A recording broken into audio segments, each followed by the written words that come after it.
Now this is the final result that we could have gotten through any of the three methods discussed: rotoscoping, difference matting, or blue screening. Obviously you couldn't get to this by just doing basic masking, but once you're here, we want to try and make the elements look, well, they look okay, but it's never going to look 100% real, so we just want to make them match that little bit extra. And the first technique is stacking visual effects. And what this does is, if you add an effect to the whole, to every soldier in this composition, it's going to make them match because they've all got that same effect. So for an example, if I add curves to all of it, they all become contrast. And as you know, real life doesn't look like this. It's not as contrasted. But when every soldier in this scene is contrasted, and the background as well, it makes them look like they belong. And you can add a tint if that's a bit overpowered, and that tint applies to everyone and makes them match. And if you add a vignette, it adds more to the scene. And just to prove a point, I know this looks ugly, if you add night vision, they'll even look like they belong. Because night vision, obviously you would never use this effect in a final thing, but if every soldier has night vision, it makes them look like they all belong in this scene.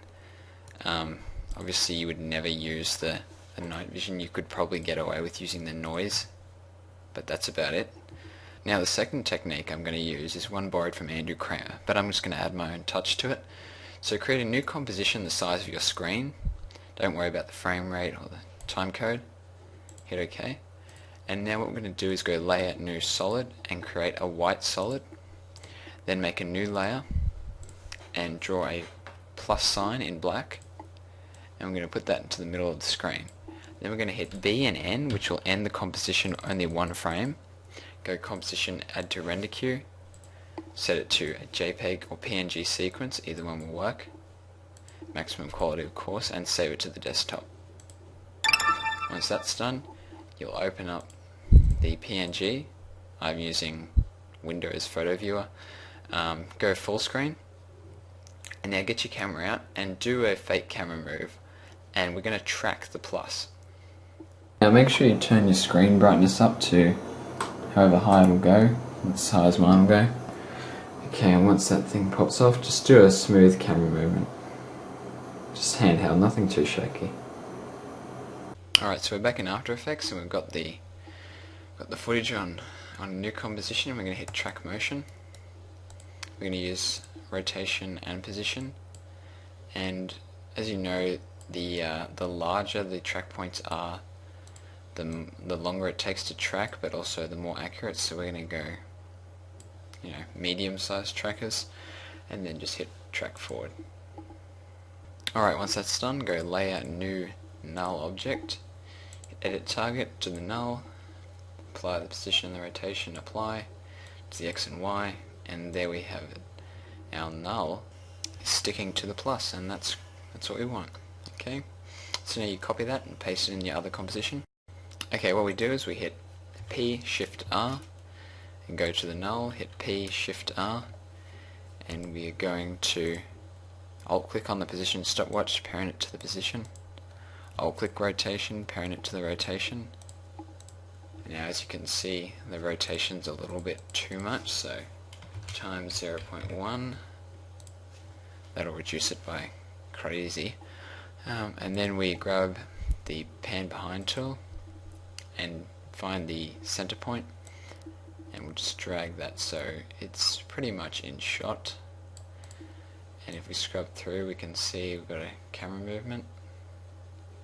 Now as you can see that the edges are black. You could use motion tile like Andrew Kramer does, but this is 1080p. No one authors Blu-rays for their home movies, I hope, so 720p will be absolutely fine.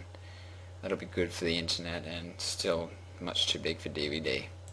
So we scale it down to 720p, hit the scale that down, and then remember, don't move it because it's attached to the null's position. Use the pan tool to move it, and we have to make sure that there's no black, so maybe a bit bigger than that.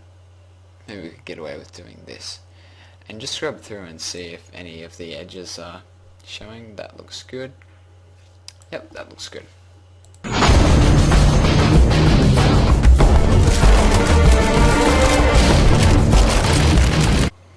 Just quickly before we finish this tutorial, I'd like to talk about one final technique that I used to duplicate henchmen, and it requires no visual effects at all. It's all camera work. And what happens is the cameraman is doing one long handheld dolly, and all the henchmen are lined up.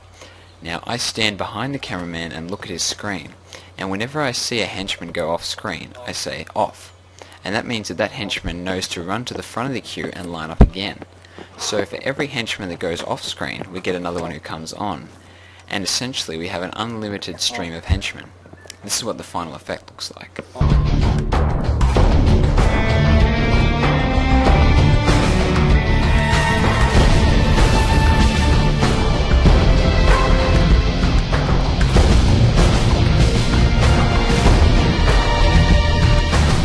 So I hope you enjoyed this tutorial, hope you watched all the parts, and go out there and make some epic battle scenes.